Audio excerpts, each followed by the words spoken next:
Gary is a graduate mechanical engineer. He has always been technically minded, tinkering with bicycles at home, and at school he was good at technology, but he has no real industrial experience. Mike is an engineering manager in a small company. He is trying to recruit another engineer to grow his team.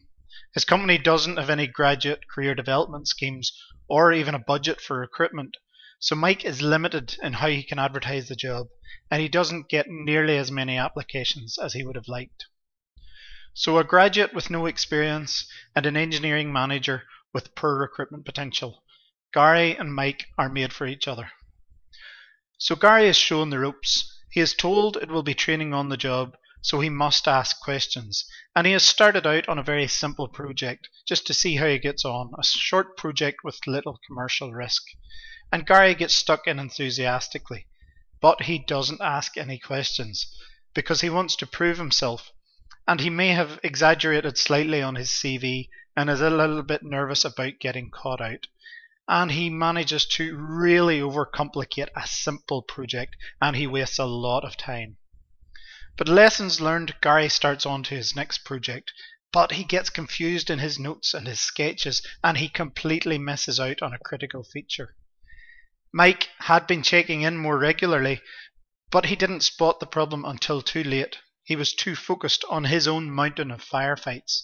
It turns out he was just adding to them. He now had a lot of design rework to do. Mike is under pressure and he is losing patience, and he needs Gary to step up and raise the bar.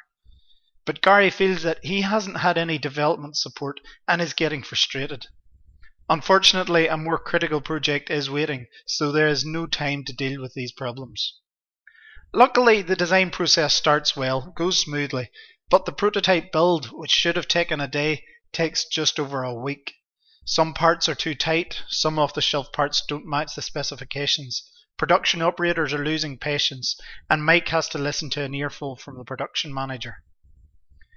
Mike has lost faith in Gary at this point, and he starts to reorganize critical work between his other engineers. He needed someone who could hit the ground running, and he doesn't have time to hold Gary's hand or babysit him. Then, the final straw. Gary's next project goes all the way through, without any major glitches, close enough to budget and timescale, but at the last hurdle. The customer complaints start to come in. Gary had had to make a design compromise decision between cost to manufacture and reliability, and had misjudged it. Gary could see he was getting good experience, but the journey was more difficult than he felt it needed to be. He wasn't enjoying it, and he wasn't getting the development support he needed. So he took another job, and Mike didn't try to stop him.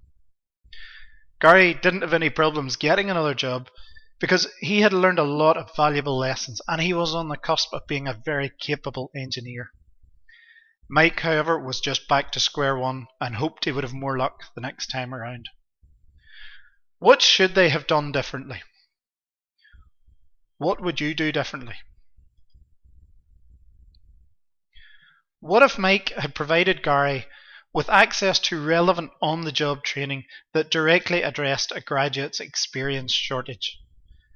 Training that only required a short investment of time and that was fully supported.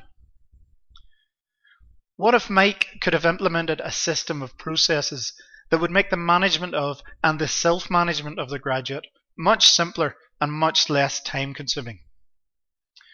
What if Gary could easily develop relevant structured product design specifications that would communicate the necessary information on projects without overcomplication or misunderstanding?